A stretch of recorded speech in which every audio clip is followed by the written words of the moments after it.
Connolly, Director of Programming at the City Club. And guys, I am astounded. We broke the internet. Literally, we reached our max RSVPs on our website, which is insane. We've never done that before. Thank you all for being here. I can't say for certain this is the largest City Club Happy Dog Forum, but it absolutely is one of the top three. And this format we have today is a reporters roundtable format, which is not typically how we do things at City Club, but you know, why not? We're here at the Happy Dog, we're eating hot dogs with like Fruit Loops on top of it. Like, there's no rules. So let's go with this. But still, we are going to have the standard City Club format where they speak for 30 and we have our Q&A. If you have a question in that second half of the forum, please make your way over here to ask your question at the microphone. Same rules apply, short to the point, actually a question that ends in a question mark that they can respond to. And then we can get to a lot of questions for that Q&A portion. I want to thank our sponsors, Bank of America, for making forums like the Happy Dog possible. They sponsor our City Club in the Community Series. So when you see us out in Playhouse Square underneath the chandelier this summer in July talking about Superman, which we will be doing. I see some with a Marvel tee though, so it's a different. That's not DC, but close.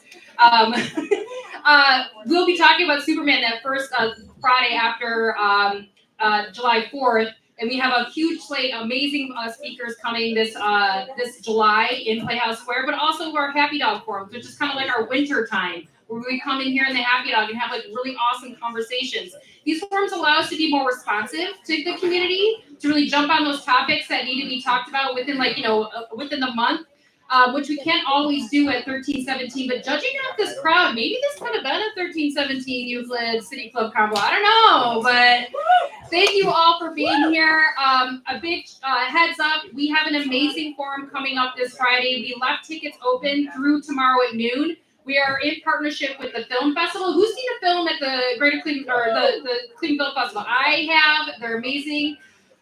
We are talking about the film Sally. So Sally Ride, everyone knows, is the first women in space. This is a documentary on her life.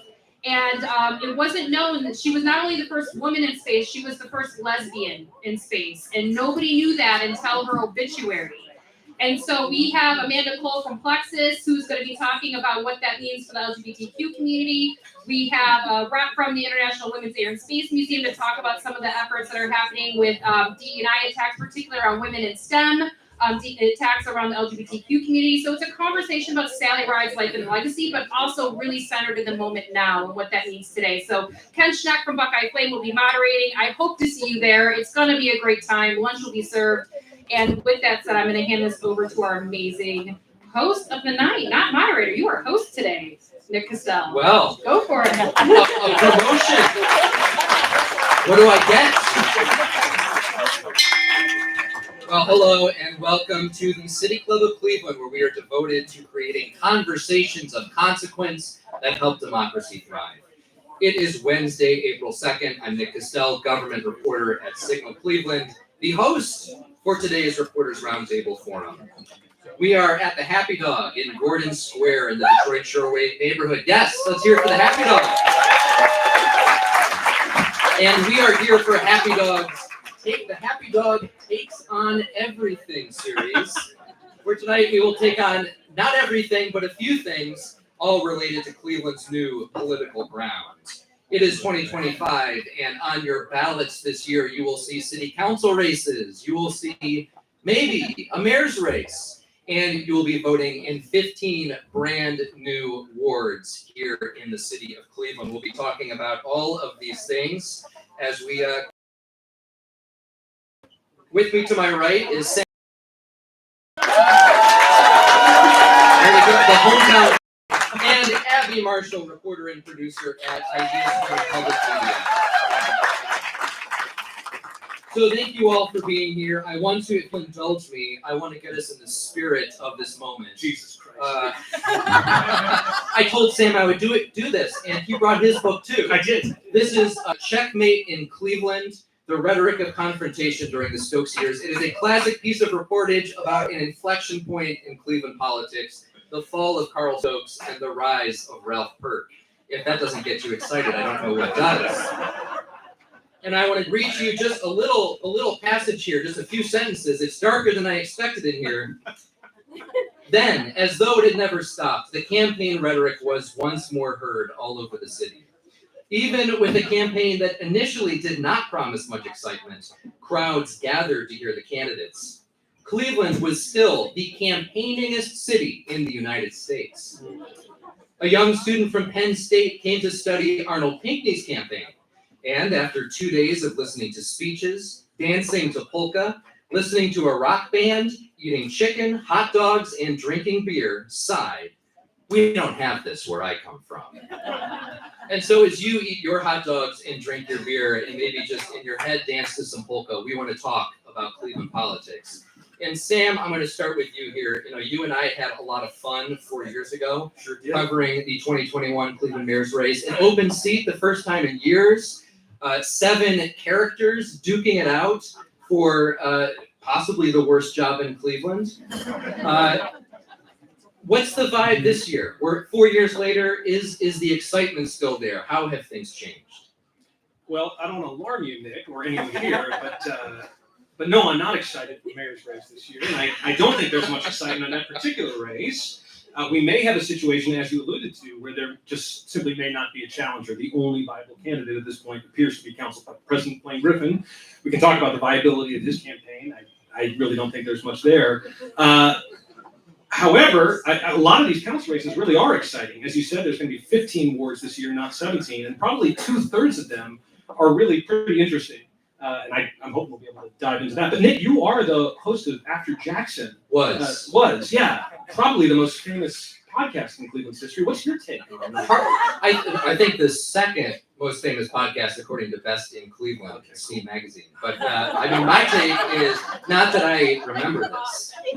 I think you're right. I think we're waiting to see if there is an exciting mayor's race this year. It is, quite frankly, a late hour. It's already April 2nd, and obviously the filing deadline is not for another few months. But if a candidate wants to get in and take down an incumbent, particularly one with $600,000 to his name so far, you got to get started, you got to raise money, and you need to get your message out. So now, go ahead. Yeah, there's just no way. I mean, as you say, Bibb has $600,000 in the bank. Blaine has $200,000, so he's already at a $400,000 deficit. But I think the bigger issue is there's just no narrative angle that Griffin or anyone can really exploit. I mean, back in 2021, we had 16 years of Frank Jackson that Justin Bibb and characters like Bashir Jones were painting themselves as the antidote to, right? Justin Bibb was the young, sexy, new, tech-savvy guy. It didn't really matter what his politics were, if you can even argue that he had politics. I mean, we can talk about that.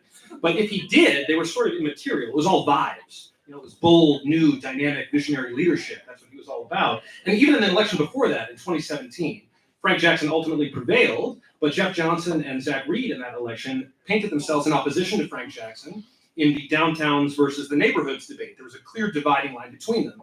If Blaine were to run against Justin, I just don't know what the substantive difference between them is. I mean, maybe there's some style critiques. He's a me-first politician who goes to D.C. all the time. I mean, that would be maybe a fair critique. But who would that resonate with? Probably progressives like a lot of you. But Blaine just spent the past 4 years antagonizing a lot of the same progressives who, if they did campaign for him, would just be doing it as a bit. So I honestly don't see a path forward. That's just me, though. Yeah, Abby, what are you watching for? Well, I was going to say, you don't think that the same divide could happen in that way when we're talking about Blaine Griffin has been, as well as many council members, pretty critical of Mayor Bibb's downtown versus the neighborhoods thing. So I think we could see the same back and forth fleshed out. My guess is, I mean, he could try that. I think it would probably fail. In large part because of his vocal opposition to the participatory budgeting campaign. I mean, we see them, council sort of, talks out of both sides of their mouth all the time. We just saw a few weeks ago them campaigning for their extra discretionary funds, an additional $4.6 million in the budget, which maybe they were correct to do, but don't forget just, a year and a half earlier, they were campaigning against the $14 million issue 38. It's just interesting to see the evolution of that view. Well, it's all about who controls the money. Nick, it always is. Well, okay, so Abby, let me go to you here. Let's look at the council races for a moment in a little bit. What council races are you paying attention to this year? This is my first election that I've covered in Cleveland. I don't have quite as many elections under my belt as you guys, but it's also extra fun because we have 15 new wards, notably down from 17. So I just want to take a moment to talk about that redistricting process, the TLDR. Mike McIntyre would roll over if he heard me using an acronym. Too long, didn't read. Cleveland lost population. We're losing 2 wards this year. Every 10 years, council has to redistrict, so we are going down to 15 wards, and there was a whole scuffle that we'll talk about how those ward boundaries were created. Was there ever? Many incumbents are running again. I have a list here of who kind of is looking uncontested, but the ones that I will be interested in seeing play out, especially among incumbents, is that we are going to have races shaping up, maybe between Mike Polensek, who is a long-term councilman, Anthony Hairston. We're going to have Richard Starr running against possibly Rebecca Moore. She has not announced yet or filed yet, but the way that the redistricting process happened has drawn her ward into his ward. We're looking at Ward 11. Jenny Spencer is not running for re-election, so that is an open seat. We are going to look at Ward 7. Kerry McCormack is not running. He's Ward 3 right now, but we have some pretty big contenders in that, notably Austin Davis, who is Senior Policy Advisor in the Mayor's Office. So there's lots of races we can talk about. Nick, pick one. Well, and I believe I saw walking in Mohammed Faraj, another candidate in that race. I believe is in the room with us. I think we got a lot of candidates in this room. We could. Bizarrely. I don't know why they're here. There are block clubs tonight. There are other things to do. Yeah. Well, Sam, let's talk about the race in this ward here, if you'd like. This is going to be a hotly watched one because this is an open seat. Sure. It is, this Ohio City, Detroit, Shoreway, Tremont, Uber neighborhood that has had a lot of new developments and people moving in, and now there's a chance to pick a new representative, probably we know for sure without an incumbent. And we'll see if an endorsement is made in this race, or will it truly be an open race with no incumbent putting their thumb on the scale? Yeah, for many years at Scene, I was championing this very dynamic in which the outgoing councilperson didn't appoint their own successor. I think that's a step in the right direction. Both Jenny Spencer and Kerry McCormack, on their way out, they decided to simply leave instead of self-appointing their heir, which is good news. I think that's good. So we've got an open race. Right now, I think we have 3 candidates who formally announced, 1 other who has filed with the Board of Elections, a woman named Megan Meehan. So we'll see. It'll be a lively summer campaign season. I wouldn't mind talking about a few of the races, though, if I could. Please. Good. Great. I'd like to talk about the elder gentlemen on Cleveland City Council, the 3 oldest guys on Cleveland City Council, Mike Polensek, who was alluded to, Danny Kelly in the current Ward 11, and Kevin Conwell in Glenville area, Ward 9.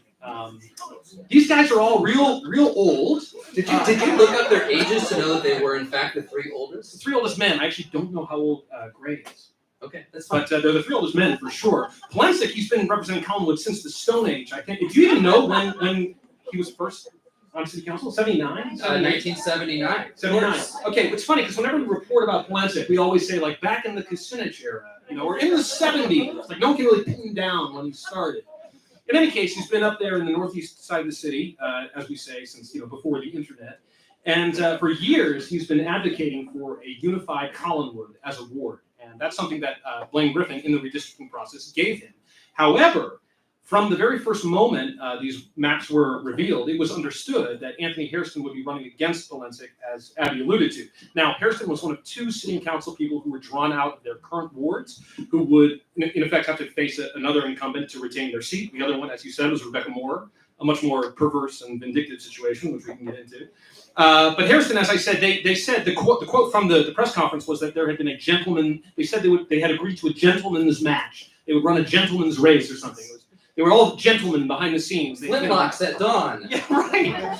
But so my first thought, I just assumed immediately that this meant that Polensek was retiring, right? This was his opportunity to make a graceful exit. Maybe this was a favor to Blaine to preserve racial balance on the ward, black councilman taking the seat of a white councilman. Maybe that was a good thing.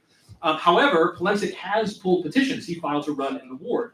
I don't know if this means he's running necessarily. It's possible he's just trying to clear the way for Hairston to scare off other challengers, or he maybe just can't quit and just has to get back in the frame. I mean, he might be waiting for to see the outcomes of some other races. So that one's an interesting one to watch. Now, Kelly and Conwell, real quick, I'll let you get going.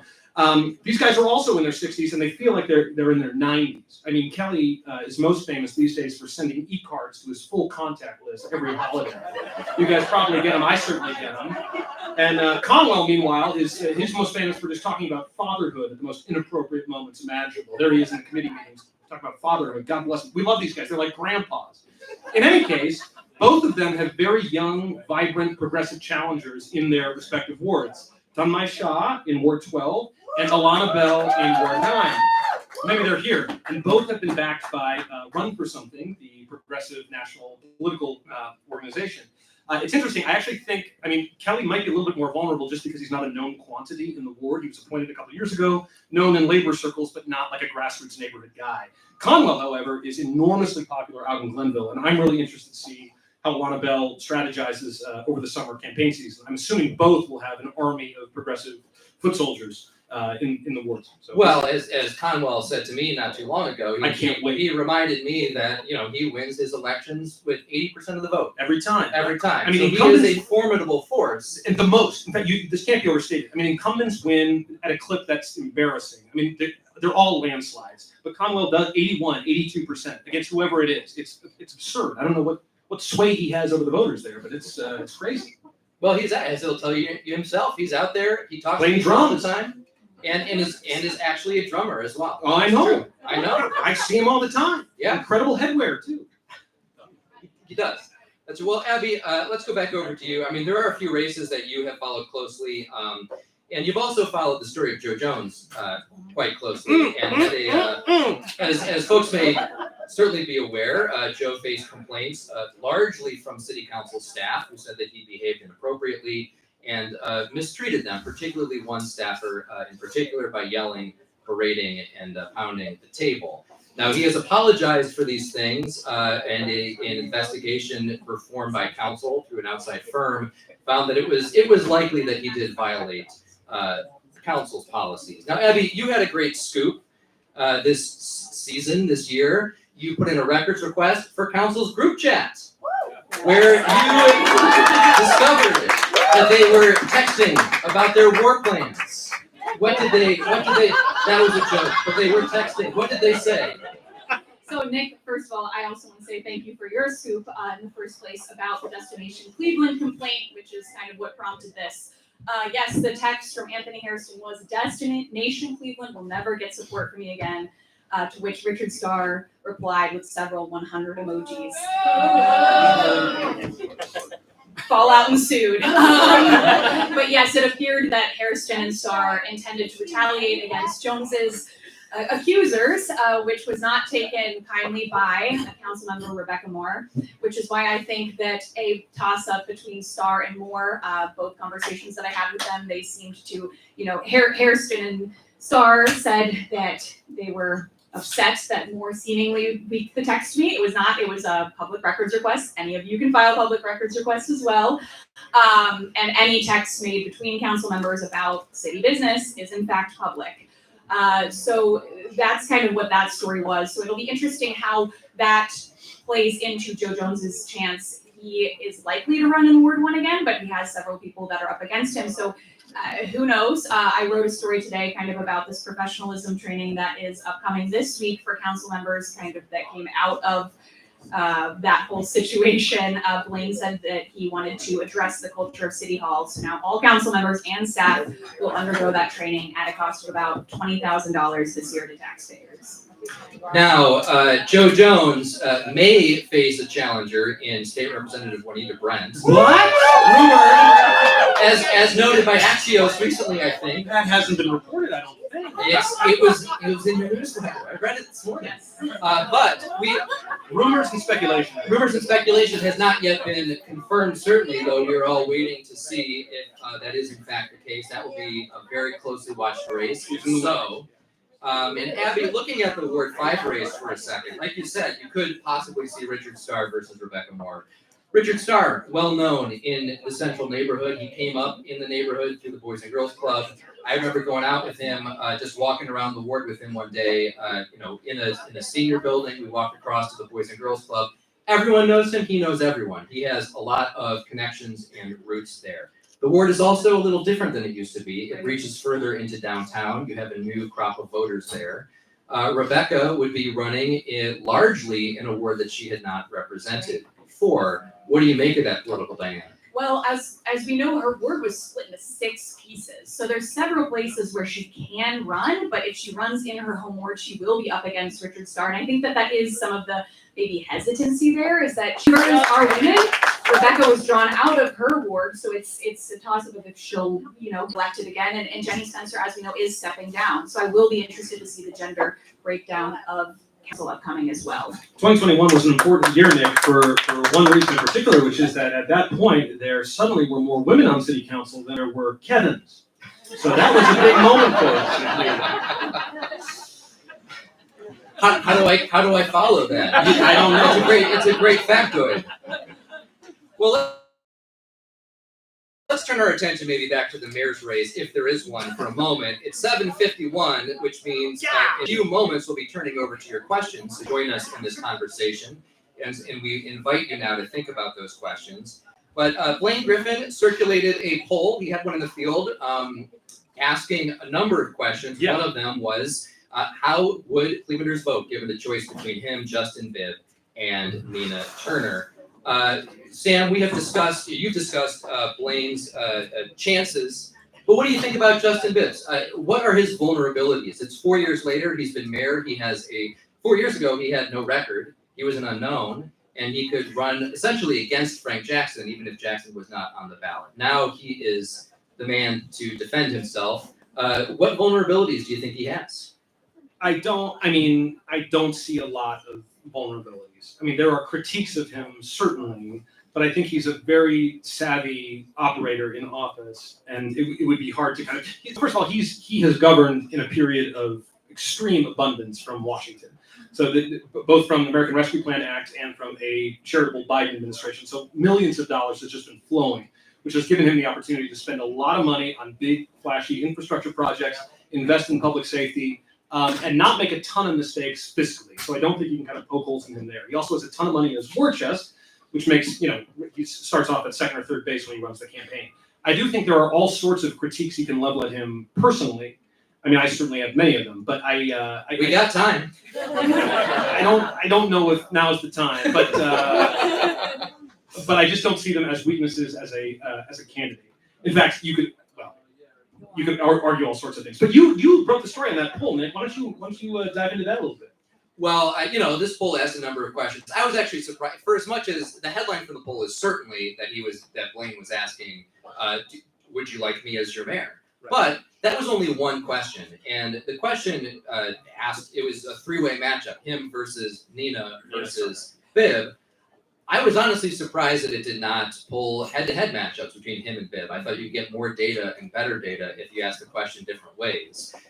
Most of the poll was about, there was some about popularity, favorables of the candidates, and then there's a lot about city council too. And remember, the council president runs the Council Leadership Fund, a political action committee that is, I expect nothing less from this crowd, that is used to support incumbents and people who are loyal to the council president. That's what it was created for. And asking questions about council inform how those races are going to be conducted. Yeah.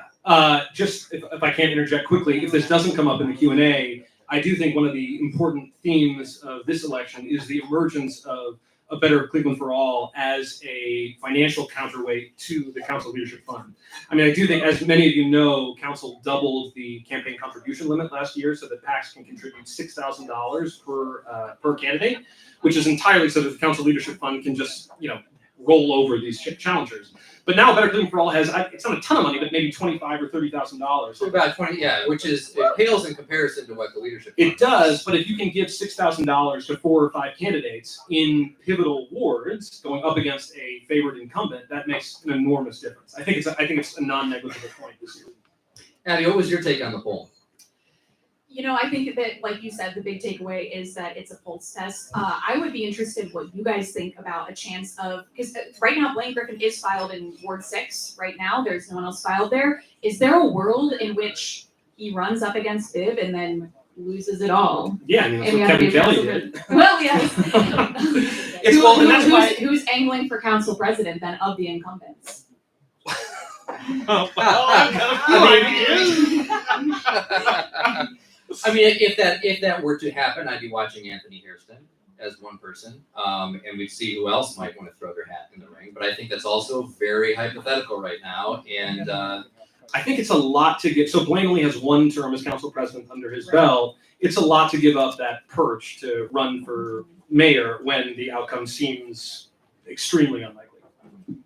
well, I want to go back to if we stick on the mayor's race for just a moment. Sure. Obviously, we're in hypothetical territory because Yeah. we may, who knows what we'll see.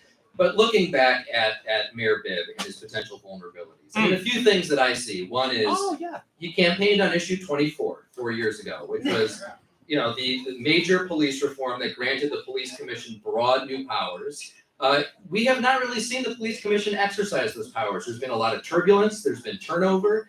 We're seeing turnover at the Office of Professional Standards. And in some instances, you've seen the mayor's office at odds with the police commission that this mayor empowered by endorsing issue 24. I'd be interested to see whether the people behind issue 24 still believe that City Hall believes in that. Well, I don't think he does. I think I think that's kind of a high level argument. I think the more kind of the lower common denominator argument is about violence in the streets. He did, after supporting issue 24 and riding the coattails of that issue to victory. Don't forget Bibb's margin of victory was almost identical to issue 24. Because like I say, Bibb is an extraordinary barometer.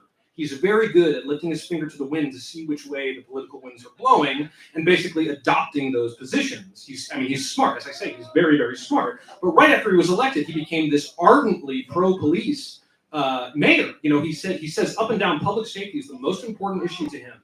One of the things he's most proudest of is the RISE initiative, all these investments in the police force. You can argue about whether or not that's successful, but it is a 180. On the campaign trail, he said his father was a first responder. Now he says his dad is a cop. I mean, these are slight changes, but he signals his change in views, and I do think he's kind of getting cues from the National Democrats. Everyone knows Bibb is if he has politics, they are politics of ambition, which you can critique him for, but he knows what he wants. He wants higher office. A lot of what he's doing now, I think, is to build up a case for himself for down the road.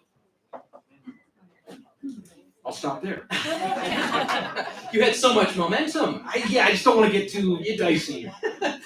Well, Abby, you've been following City Hall politics for a few years now. What do you see as the way that the mayor has shaped his image?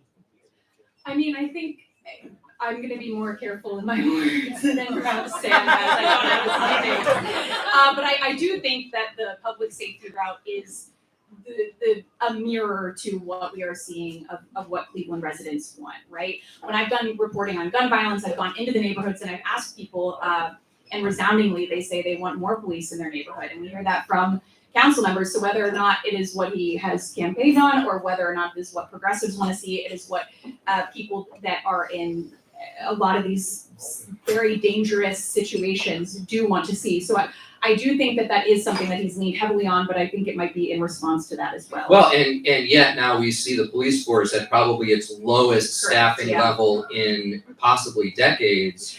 Right. And who is out there really, ringing the bell about that, trying to make that a political Mike issue? Polensik, right, the safety committee. Right. Also, every press release I get, Nick, is about all the amazing wins of the RISE initiative. That the newest academy classes are 3 or 4 times larger than the last several combined. Well, but the math is you got to watch attrition and see bring people in, how many people are leaving. This guy. Ooh, you work for the newspaper or something? Jeez. Now is the time that we invite you into this conversation. So we are about to begin this Q&A. For our live stream audience, if you are just joining us, I'm Nick Costello, government reporter at Signal Cleveland. I'm serving as the host for today's forum, a reporters roundtable on Cleveland's new political ground. I'm joined by Sam Allard of Axios, Abby Marshall of IdeaStream Public Media. If you are with us in person, you can line up right here, stage left, house right at the microphone. And if you are joining us virtually or prefer to text in your questions, you can send it to, if you're ready, 330-541-5794. City Club staff will try to work them in. Please, we beg of you, keep your questions short to the point, and may they please end in a question mark, and we will dispatch with them as quickly as we can. First question, please. Yes, as I said to all of you before this thing started, I think the drop in population that caused all this in the first place would have been even worse if it hadn't been the number of immigrants and refugees who have resettled here. My question to you is, are they a strong political force now, and or in the future do you see them being so? You know, I'll take a short stab at that and pass it along. I frankly don't know if I have seen, a voting block of recently arrived immigrants, within the city of Cleveland. Now, maybe that's yet to take shape. Maybe that's being formed now. I know there's certainly people who are community organizers who work on local issues. I don't know about you, Sam, if you see this as a political force that has really taken on some shape yet. Well, I would just say that I think there is a block in Clark Fulton, the Hispanic population, which I don't know how many of these are new immigrants or just long-term residents. But there's also maybe potential in the Arab and Palestinian community after the protests of the past year and a half. It's possible that they haven't yet, but this may be what mobilizes them to form a more coherent voting bloc, which I think is terrific. Yeah, I was going to bring up Clark Fulton as well. But I think what is something that we're failing to talk about too is voter turnout. This is 2025, so it is not a regular presidential year. So getting people to turn out at all is difficult, particularly when you talk about communities that perhaps English is not first language. So I don't know. It remains to be seen. Next question, please. Hi, everybody. After reminding you that Bibb did speak to DMFI when he was in Chicago, which might have a negative effect on DMFI, Democratic Majority for Israel, just for those who don't know the acronym. And that after having gotten a lot of support from the progressive end of the city, he then endorsed Chantel Brown instead of Nina back in that race. But after reminding you of that, I will go on to remind you also that all politics is not within the city of Cleveland.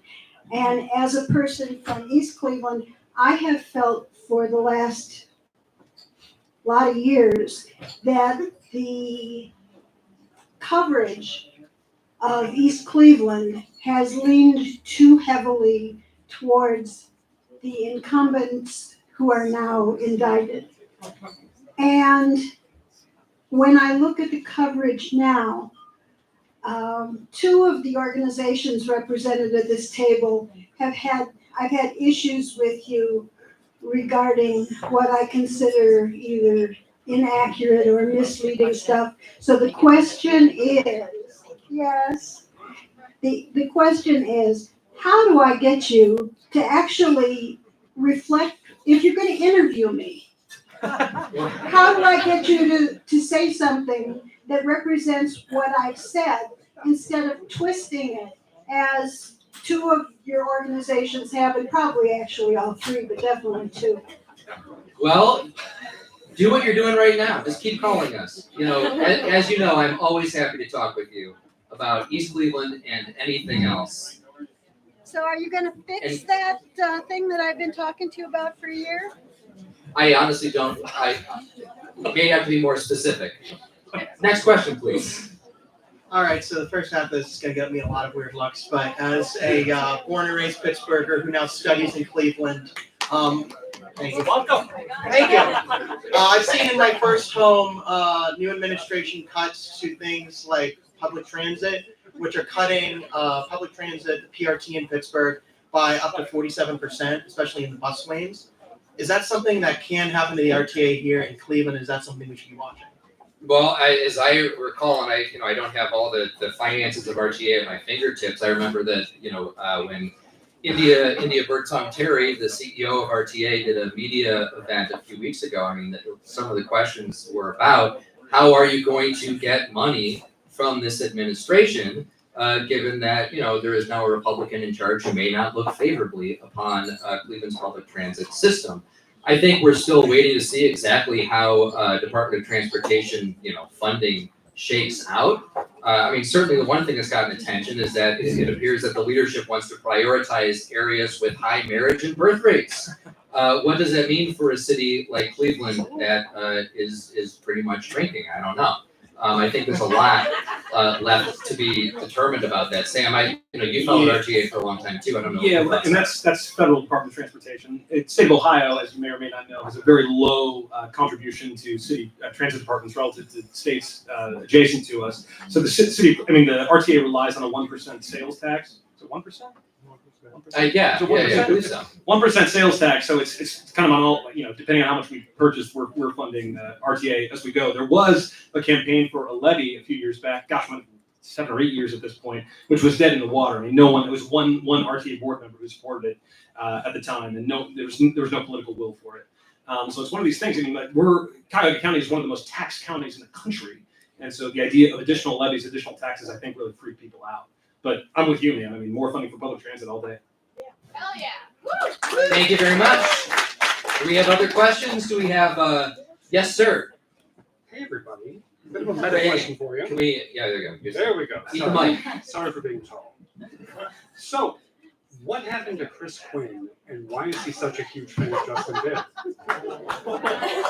Of the three people up here, there is only one person who can answer that question. He is not us, but I've heard it. I've heard the question. Do you have an opinion? Not particularly. That's in some way disappointing. Do any of you have an opinion? Wow, so money plays that. I'm Chris Quinn. I think he occupies less space in our heads than he does perhaps in Cleveland's political leadership. I'll just say that. All right, we're gonna squeeze in a text question here. We are taking questions on our text line. If you visit cityclub.org, we'll have a text number there on the website for you. This question says, community-based journalism is without a doubt much better today than it was our last big election cycle, but we're missing political commentary. Where are we getting our hot takes this year? Where are we getting our hot takes this year besides right here at the Happy Dog in Gordon Square? A good question. Certainly, I try to, provide some warm takes at least in weekly chatter. Incredible metaphors, Nick. Just the extended metaphors are out of this world good.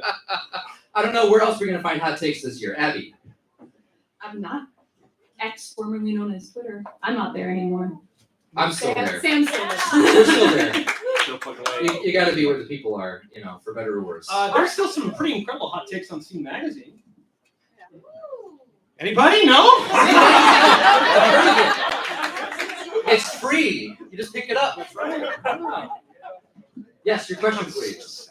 Yes. So, with regard to what's happened with the charter amendment with reduction according to population, have we reached that point where that needs to be changed? We're at a point now where basically, from a physical aspect, trying to cover so much geography with less people, with less leadership. And this is all designed by business leadership because they don't want to have to deal with as many people. Given the next census situation, we could very well be down to 12. So, is it viable for the citizens to seek an amendment to level off and to have council size for the city remain at 15? I know, that was discussed, and Abby, if you want to weigh in on this too, that was discussed briefly before the redistricting process really got underway. Some council members floated the idea of a charter amendment to freeze membership at 17. I think it's sometimes fun to think about what council would be like if they still had 33 members. I think I would at least have a good time. You'd get so many better quotes, but I don't know what the popularity of that would be. I think, maybe Blaine Griffin's poll could tell us something about that, but, What do you think? What do you think? There you go. The people are Abby. How about you weigh in on Well, I was this? gonna say, since that charter amendment in 08, we've lost, what, like 6 seats? And as Cleveland will continue to shrink, we'll continue to lose seats. But I know that it wasn't super popular for council members, some of whom, we've spoken to that have said, they shouldn't be losing any seats. I think that what we're seeing is maybe a disparity in how council members perhaps view their role as a legislative body or as the people that are in the block clubs and answering these calls. A lot of these calls that council members are answering are requests that could be made through 311. Some other council members are focused on legislation. When you look at bigger cities like Columbus, I believe they have, 9? So we're talking about a much larger population and less people serving that. So it's perhaps too about accessibility. You're having that question of, I have larger geography, which means larger grass that I have to worry about getting cut, a larger amount of streets that I have to worry about getting plowed versus a density of population and answering those volumes of calls. There also is a lower limit to it can't go below 11 or 13. Yeah, there's a bottom. Yeah, it's lower not gonna get down bounds. to 5 or 6 Or 1. 7 or 1 council person, yeah. But yeah, I think Abby's exactly right. There is an argument too that maybe instead of more council people, what each council person just needs a larger staff to field a lot of the constituent service calls that they deal with on a daily basis. Your question, Yeah, please. sorry for being short. Yeah, first off, this has been amazing. Thank you for being here, and thank you, City Club. This would be a fun podcast for this season of council races. Just suggesting. My question, some more speculation. If Council President Griffin were to run the mayor race, who do you see taking over the council leadership fund? When Kevin Kelly ran for mayor, he turned over the leadership fund to Blaine Griffin, which I think was also just a signal of who he wanted to succeed him in that position. I don't know what would happen this time. Yeah, well, I think it's run by the council president. It's run by he doesn't have to give it up. He could if he wanted to, but he certainly doesn't have to. Yeah, the question is probably who would become the next council president. This is how I'm interpreting the question. And we answered that before. There have been names that have been floated. There's always little contingencies working behind the scenes. I think there's a few names who would probably sign up for the job. Who knows? But at the end of the day, it's all about who gets the 9 votes, or the 7 votes now. But do we have another question? We do. We Awesome. we have a couple. Yeah. I'm going to let's sneak do in a it. text question here. Please. I don't think there's actually a queue right now, so if anyone's been itching to ask, this is the time before I plow through some text. Yeah, maybe any of the comrades over there. You guys want to ask a question? Happy to talk about Brown State. They came up on Tuesday. The main focus is clearly on council this year, but there's also a chance of a mayoral. Cleveland is different from other cities in Ohio in that we don't elect a law director or the Board of Education. In fact, there's a lot of executive positions we don't elect here that other cities get to. Is it time to reconsider our strong mayoral system? Well, I think that you have heard a little bit of bubbling about, some people who want to return to an elected Board of Education Certainly the school. after, 25 years or so of mayoral control. I think even, I don't think I'm putting words in his mouth. I think, Council Member Chris Harsh has talked about this a little bit. Just 2 weweeks ago. the council So floor. there's some people who say it now. Is there a groundswell of support for that? I don't know. I don't know all the ins and outs legally, but I imagine that would take a change in state law. Does the state legislature have an interest in that? Another big question. But yeah, Sam or Abby, what do you think about that? Yeah, I don't really have much to add other than when you're casting your ballot for mayor, you're also casting your ballot for Board of Education. So- I can't imagine there'd be any mayor who says, I don't want to be a strong mayor. Right. Who would give it up? I can't imagine anyone would. Yes, please. Yeah, when I think about council and the sort of structural reform, I guess I would be asking you if you see any possibilities for structural reform of council. And in particular, I think about the unit rule as a real problem of council, the slush fund that is the council, their slush fund. And any thoughts on what it would take to, because if we don't get rid of those things in council, in my opinion, we're in, it doesn't matter who's in council. But that's my opinion, but do you see any real possibility? Well, I mean, if you're talking about a change in the makeup of council, for instance, having an at-large member, that would take a charter amendment, and I know some people talk about that idea. The unit rule is really a function of council rules, so that's something that's voted on by council, typically proposed by the council president. Maybe an unpopular thing to say in this crowd, I actually don't think the unit rule is really invoked as much as people may think it is. It's used once every 4 years, as I've observed, when the council president is elected.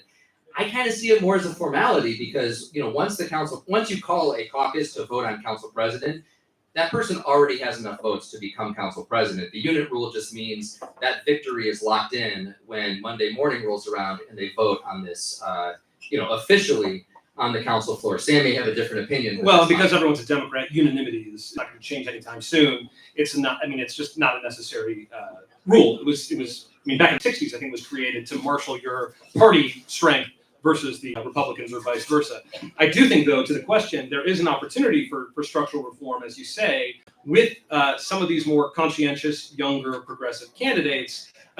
Council is very much mired in its own traditions, and I think you do need younger voices open to change and doing things differently, and you need more than just one or two of them. If you can get a block of 5 or 6 or 7 progressive people on city council, then you can start talking about serious changes. The way we've had it in the past 20 or 30 years, it's been one voice in the wilderness or 2 voices who are just pummeled constantly as like the voice of the left or the voice of progressive movement.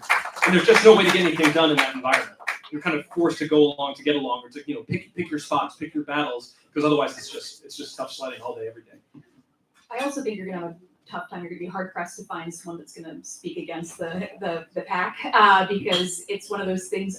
When I was talking to Rebecca Moore about the redistricting process, her critique was it's kind of this idea of you either line up or you lose out, or you're drawn out in the case of the maps. So I think that you would be hard pressed to find a candidate, at least you're an incumbent, that's gonna speak out against. And that's why there's power in numbers. If it's a single person who has to go up against the machine, or the rest of city council, then of course you get kicked out, you get drawn out, you don't get any money.